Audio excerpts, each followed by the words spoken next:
Hey everyone, it's Chat back with a video, and today I'm going to be showcasing how I beat the new boss, the new event boss, with triple S score. It's pretty difficult to get to this score, and so you're going to need some specific characters, but I'm going to go over the general strategy. We did end up getting to, I believe, rank 6 here on the global leaderboards, which is pretty cool, and it's definitely hard to get up here. I believe the triple S rank is about 900 to 800k damage. I'm not quite sure, but we're going to figure it out. I'm going to run the runs, go over the strategies. Let's jump into it.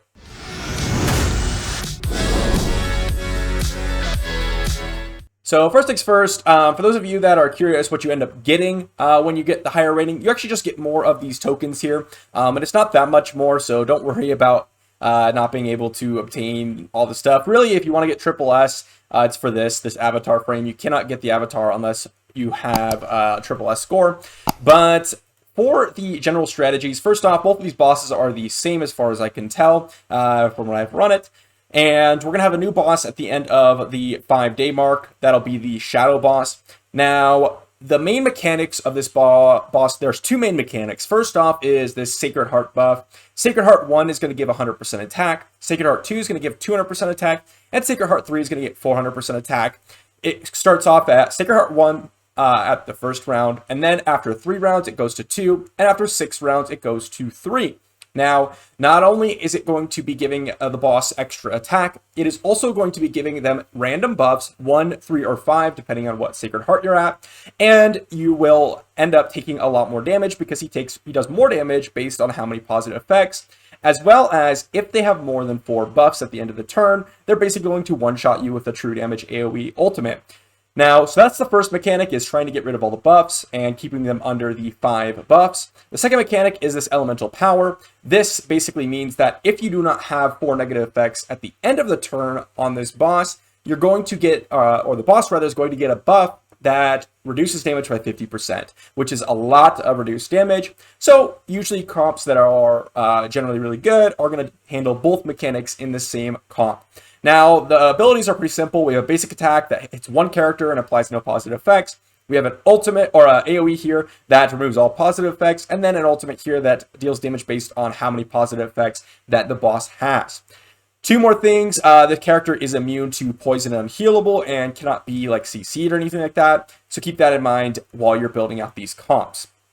Now, we're going to jump into the leaderboard here and just talk about some of the comps that people actually ran. We can go ahead and talk about mine first off here. As you can see, I ran Abaddon, Yolanda, EFD, or Evelyn First Done, and Virgil for the first one. Now, there's a lot of reasons why I ran each of these characters, but to go through it real quickly, Abaddon, he's going to be applying debuffs like crazy. He's going to have elemental advantage, so he's actually going to deal a ton of damage for us here.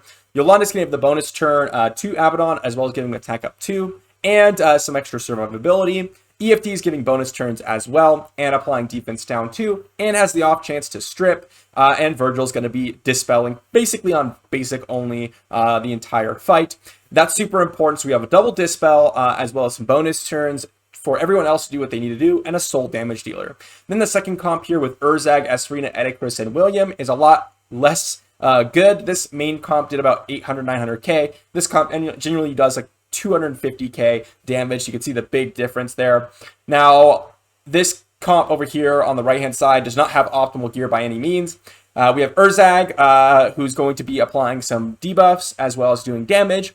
Serena is going to be applying a ton of debuffs as well with her ignites. Edicris is going to be clearing positive effects, and William's just going to support the whole team and amplify what they're already doing. Now, there's a lot of characters I'd rather run instead of Asrina and Urzag, but I don't have them built, and I'll give you a couple of examples here as we go through the list.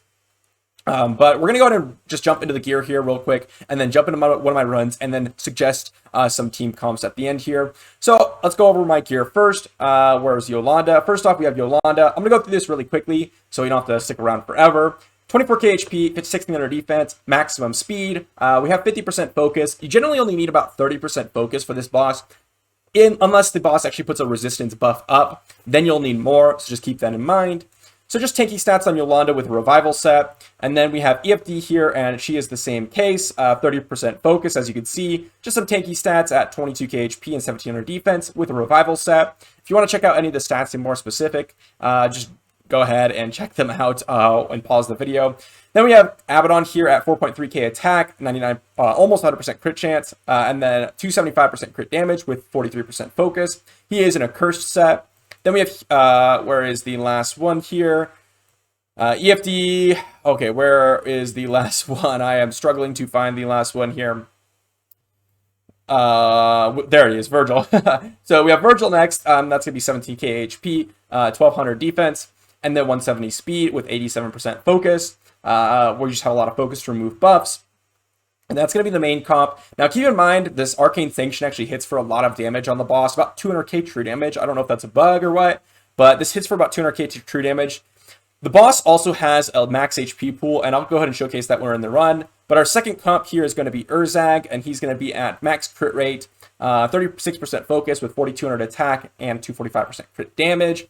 Then we have the next one, which is going to be Asrina, and she's mainly just there to land her ignites with 4300 attack, almost 12,000 defense, 12,000 HP, 1200 defense, and then 266% crit damage with 56% focus. Then Edicris is next, and he's got 3,300 attack, 13,000 HP, almost 1,100 defense with max crit rate, 73% focus, and almost 200% crit damage. And the last one here is William. Ooh, and we got 21k HP, 2k defense, 190 speed, 93% focus. William's in a revival set. None of the other three characters on the second team are.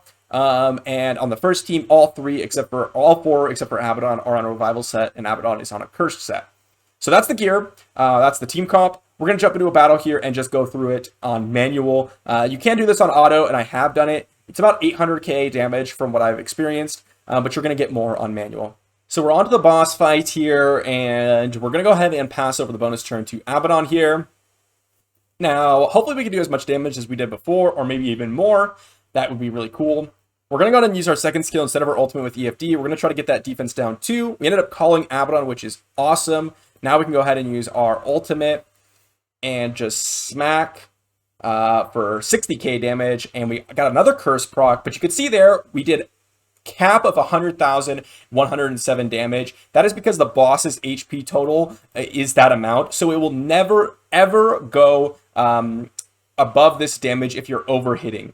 Just keep that in mind when you are going ahead and fighting this boss. Make sure you time out your skills to where you're getting the maximum value from your abilities, because you don't want to use your heavy hitting skill obviously when the boss only has like 10% HP, assuming it has a long cooldown, whereas Abaddon's kind of a anomaly there because you can just spam your ultimate because he just reduces his own cooldowns. We're going to ult there with EFD. You can see here we're going to go ahead and smack. We're going to end up doing like 40k damage, but you're going to see here it's going to be at 200,000 damage, 214. That's because, again, there's that boss's HP.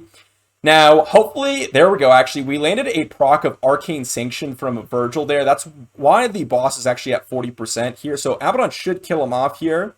Yep. There we go. There's a kill. Arcane Sanction from Virgil is not to be underestimated. That thing does a ton of damage, actually. We're going to go into Agile Leap over to Abaddon here to give it another ultimate. It's one of the reasons why we're taking Agile Leap. Hopefully get a curse proc. We did not. That's completely fine. We're going to basic here. We're entering the third round, so the boss is going to start putting 3 buffs on himself starting at this round.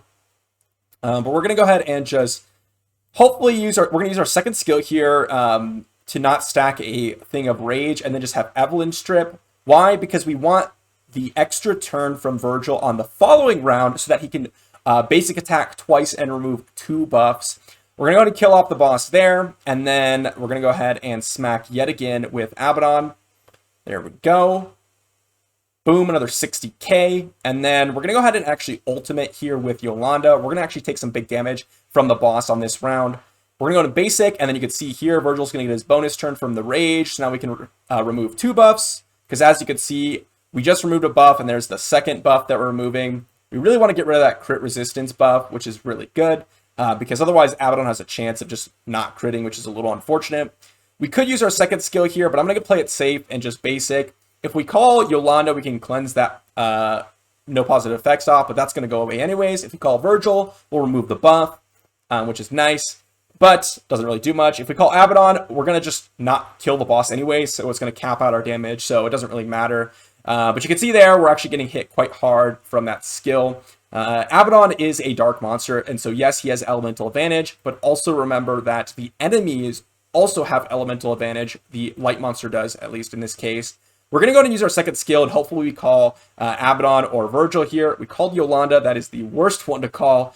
I wanted to call Virgil to see if we can remove a buff, or I wanted to call Abaddon to have a chance of actually ending up and killing this guy. There's another big hit. We're actually going to go ahead and heal up, and we're going to use the bonus turn over there. We're going to basic here with Virgil. We need to get the buffs under 4 here in order for us to just survive. We're going to basic in order for us to get those buffs removed. We're going to go ahead and ultimate here. And our Abaddon should not die, should be tanky enough to survive if they end up hitting Abaddon. They do not. They end up hitting Evelyn first on, which is completely fine. The boss ends up having, I believe, since we're entering round 7, at the end of this round, we're going to get 5 buffs, as you can see there. So we have 1, 2, 3, 4, 5. We have 5 buffs on the enemy. So we need to remove a lot of these buffs in order for us to survive. We need to remove at least 2 of them in order to go on. And luckily for us, we have Virgil here, who's going to get a bonus turn. And we're going to get 2 hits there, which is going to remove all the buffs. And then we can get the bonus turn here with EFD. And this should give us some breathing room. We're going to get some bonus turns, and we should not die here. I don't think Abaddon will die, but maybe I'm mistaken here. Here comes the... maybe it's a big hit, and maybe we're going to die. Come on, Abaddon, live. Okay, Abaddon ends up dying. That's completely fine. It looks like we're going to go ahead and not do as much damage as we did previously. The main reason for that is the fact that Virgil didn't get any procs of his Arcane Sanction passive later on in the battle. It's a 40% chance to apply and go ahead and take the damage if the enemy uses a skill. There's the true damage. You can see it just wipes you. We're going to go over to our second team here and just see what kind of damage we can do. We're going to start off with the defense down and the counterattack. And we're going to go ahead and go with the second skill here with Urzag. Try to get the increased damage. Nice. We're going to go ahead and just basic to remove this buff here. And we're going to do some damage. We're going to go ahead and ult. Now, we're going to want to apply at least 2 ignites. We have a chance of applying 4. So we have to get at least somewhat average luck. We got 3, which is perfect. So now the boss will not have the increased or decreased damage taken, rather. We're going to go ahead and counterattack, and hopefully this will end up killing off the boss. Serena gets 2 counterattacks because she ends up having the passive as well. We're going to go ahead and basic here with William. It doesn't matter who we call. We ended up getting deflected. That is because agility up is a thing. Okay, we're going to go ahead and use our ultimate here. Try to get the no positive effects on. We need to stagger these debuffs from Urzag. And try to get as many debuffs as possible out there. We're going to go ahead and basic in order to get rid of that buff. And then we're just going to check really quick here. We have 1 ignite, 2 ignites, 3 debuffs that is going to last. We need to go ahead and apply an ignite to get that 4th debuff. So we're going to do that. You can see the ignites. We have 6 ignites, and she did 500 damage per, which is a little sad, but that's okay. We're going to go ahead and use our defense down here. There we go. Defense down. We're going to basic. And then we're going to go ahead and use our basic again from Edicris in order to get some debuff removal. Basic with Serena. And right here, we only have 3 debuffs, so they're actually going to go ahead and get the unique buff that we mentioned previously. This one right here, Elemental Power, 50% damage less. Which is quite significant, actually. We're going to put the counterattack up so we can get back on track here. But we're going to go ahead and also get the increased damage taken. And then hopefully Edicris here can go ahead and remove all those buffs. So let's go in basic. Okay, we got 1 buff removed, which is really unfortunate. We're going to go to basic here, get the ignite. And the boss is going to hit all of us. So we're going to go ahead and counterattack and get the buffs necessary in order for us to not worry about it. You can see there, triple S is actually 900k damage. So we ended up getting triple S here, but it's significantly lower than what I did earlier today. That's, again, mainly due to Virgil's RNG passive. We're going to go ahead and defense down here. I actually probably should have used the heal from William and then the defense down on someone else, because now the heal's not going to do quite as much. and it's not going to really provide us any security here. We're going to go ahead and actually use our bonus turn here. I probably should have been doing this whole time, but it matters so little. This second comp doesn't really do much damage. As you can see, you really want the Abaddons in order for us to do some massive, massive damage. We're going to get the counterattack from Asrina, I think. Okay, we did not get it. I guess it was on cooldown. They did not get the reduced damage, and we're only going to have this last turn to do as much damage as we possibly can. So we're going to go ahead and just give everything that we got. So there's the ultimate, and then we can go ahead and basic. Asrina's basic does more damage because we have William on the squad. And actually, I guess we have one extra turn with Urzag and William here. And the boss fight is laggy. I'm not sure why. It's just anytime you go ahead and go for a hit here, it's just, it lags out for a second. But that's going to be the end of this fight. We're going to go ahead and die here from that. It looks like we're even dying poorly. But we almost broke the 1 million damage point with this, this comp. We did break the 1 million damage point earlier on. Again, if we had gotten at least one proc of Virgil passive, that would have been immediately 1.1 million damage, so very similar to our previous one. But we only got one proc in that whole battle, which is very unlucky because it's a 40% chance, so at least half the time it should have been on the boss. But that's the damage that we ended up getting. If you want to go ahead and build your own comp, I'll give you some suggestions here because obviously not all of you have Abaddon and EFD here. So I'm going to go ahead and pull up the leaderboard here just to go ahead and go through some of the options people are running and why they work. Obviously, we need two things, as I mentioned earlier in the video: 4 debuffs on the boss, as well as a Dispeller or ability to prevent them entirely. Scarlet here is excellent, and a lot of people are using her right here, Scarlet. Why? Because she applies a lot of bleeds. Bulin has a Dispel on basic. Hector has that increased damage taken, as well as a bunch of damage on single target. The new character Backlard has the Ignites to get your 4 debuffs. Edicris has the Dispels. Kane has Dispel on basic. Abaddon has that 4 debuffs. Akubi has 4 debuffs, as well as no positive effects. So you can see a similar strategy. In order to build a successful comp, your team comp needs to have 2 things: Dispel, as well as 4 debuffs. Now, you don't need to worry necessarily about bringing in a healer. You can see here almost none of these comps actually have a healer. Why? Because you're going to get one shot or you're going to live, generally. As long as you run the healing spell, you can go ahead and run the healing spell and heal one crucial hit so that you can stick in there for the last couple of turns until you actually end up getting one shot. So that's pretty much the entire strategy for this boss. I actually do want to mention one other kind of sleeper pick. Aurak here, you can go ahead and use Aurak and dispel all positive effects on that ultimate, which is really, really solid. But that's pretty much the strategies and how I ended up getting Triple S here. Hopefully this ended up helping you all, and hopefully you can get your own avatar for the boss because you do need that Triple S. So shoot for that 900k damage. If you don't get it, don't worry, you can still get most of the rewards in the shop. That'll be it for this video, and I'll see you for the next one.